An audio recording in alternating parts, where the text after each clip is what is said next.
Hey there, love lights. This is Sandra Bear Davis, the Appalachian medicine woman. I'm a 5th generation Appalachian folk medicine practitioner of Cherokee and Celtic descent. I'm also a New Earth prepper.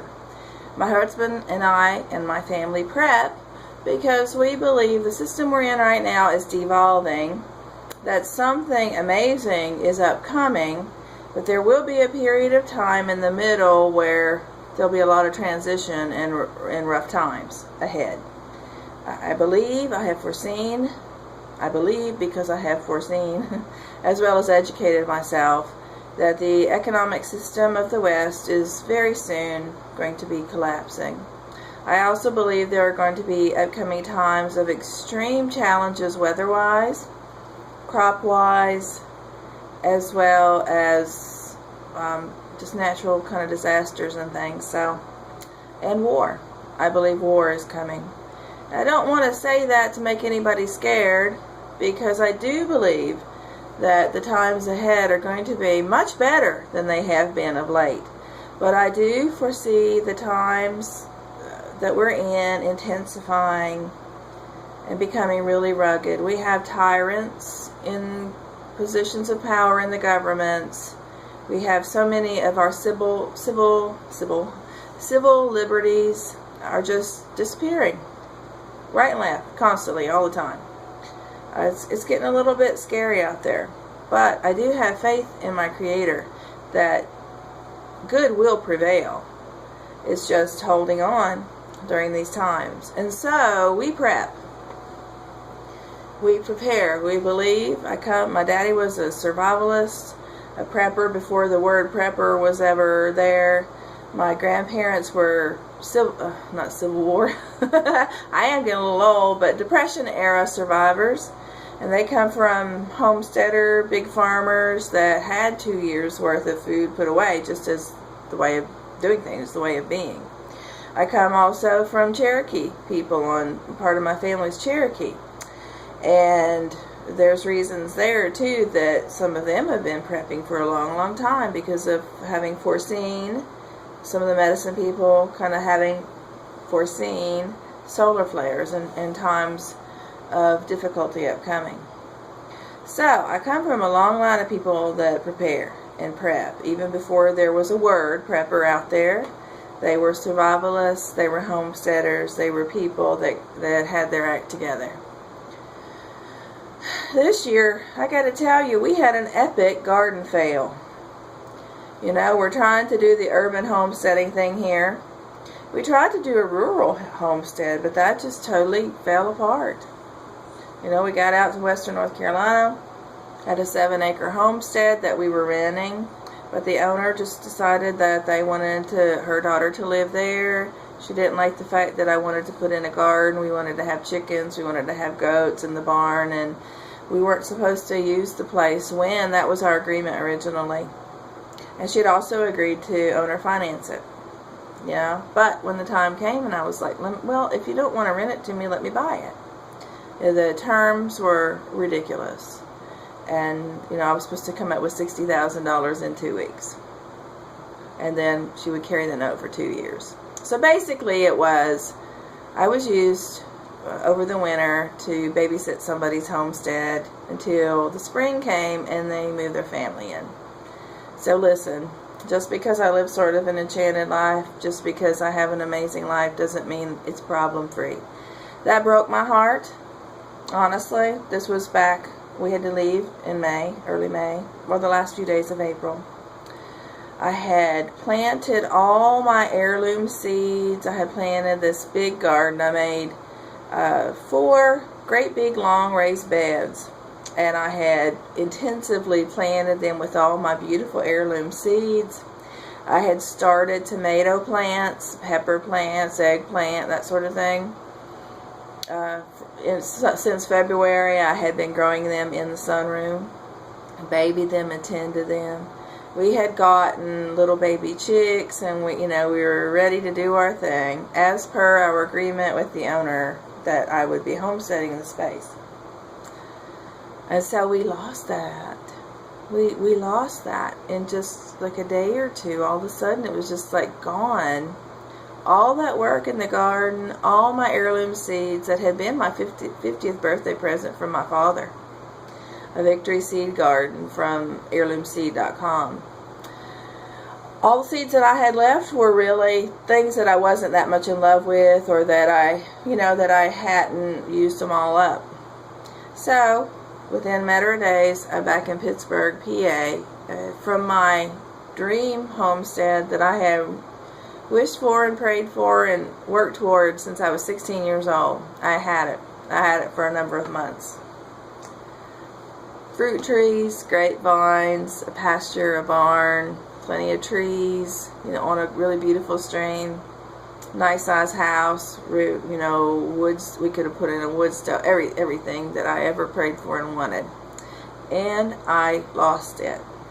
So I would never move on to another homestead unless I owned it and it was mine, or I had an ironclad contract. See, that was I did not have a contract. We didn't have it spelled out in wording, and so the owner could just have a change of my heart and mind, and I had no legal recourse. Hard time, man, and it still breaks my heart.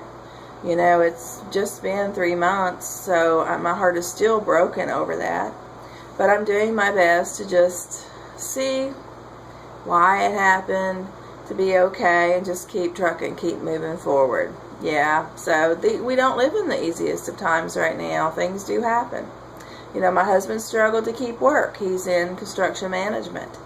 And so times have been really rugged with that. But we're really blessed that right now he has a great job.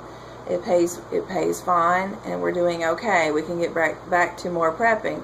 We literally had to live off some of our preps for a while. When he ran out, he was out of work, no unemployment, and I was carrying it for a while with my work as a healer. And we were blessed to have preps that we literally ate off of those preps.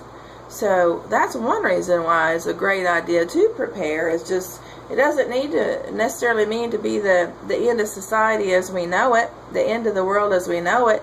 It could be the end of a job as we know it. And that the months in between, particularly he's 60 years old and has worked in construction all his life as a mason, a rock builder, then as a carpenter, and then he got into construction management. Jobs right now are few, far between, and very precious, and very competitively sought after.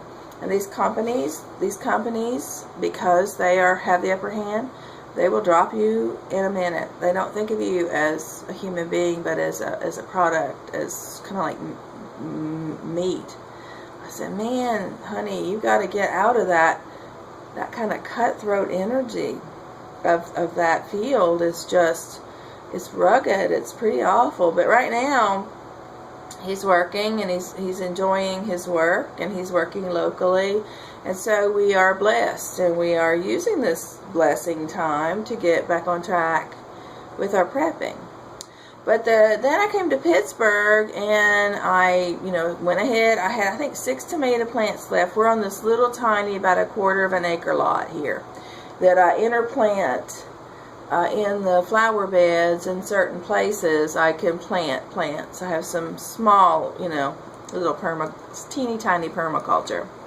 And my husband does not want to change the landscaping his father put in. It is really pretty, but it's useless. I think it's useless. It's pretty, but it's useless. And I'm a homesteader.